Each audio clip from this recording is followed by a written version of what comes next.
Thank you, Mr. Chairman, and Chair Yellen, appreciate you being here again. And before I go into an issue of joint concern regarding political influence on the Fed, I do want to just briefly touch on where the Chairman had gone regarding my Federal reform bill from last term with Congressman Garrett. And just to be clear, we don't dictate a rule. We don't say you can't change a rule. What we're looking for is some clearer forward explanations about where you're going. And I do want to do this 4 times a year rather than twice a year. My friend from Texas had said that he was concerned about gaining control by Congress and that he's concerned about we might not be all that functional. I'll note that the Humphrey-Hawkins Act, which was also viewed as draconian, having the Fed dragged up here twice a year, happened in that special kumbaya era of Watergate, not exactly a time of great cooperation here on the Hill, but it was because of precisely making sure that the House and the Senate had proper oversight of an entity that they created, the Federal Reserve. And I'm curious, shouldn't we be equally or even more concerned about the threats posed by executive branch influence? And I think we've just hit on a perfect example of this, sort of this absolutely no changes to Dodd-Frank sounds like a 1600 Pennsylvania Avenue policy rather than the policy that has been talked about by the ranking member or the former chair, Barney Frank, or has been voted on by this committee. My friends across the aisle joined me in voting unanimously for 2 of my bills last term that changed Dodd-Frank, one dealing with points and fees, another dealing with derivatives reform. That was a 9-bill package that the executive branch officially opposed because it changed Dodd-Frank, and it sailed through this committee.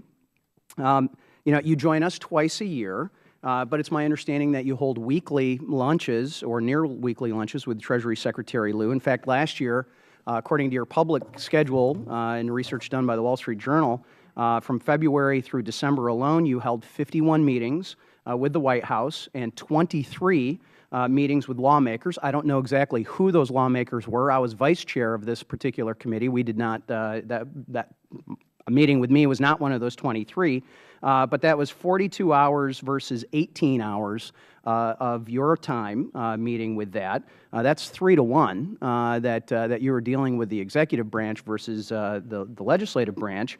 And again, that's bicameral. And I'd be curious if you were willing to share any of the a written summary of the items discussed with Secretary Lew. That would help with transparency and any of the agreements that were made during these. And if not, I guess I just really want to discuss the Fed's independence. Is it being unduly influenced by the executive branch? So the Federal Reserve is independent.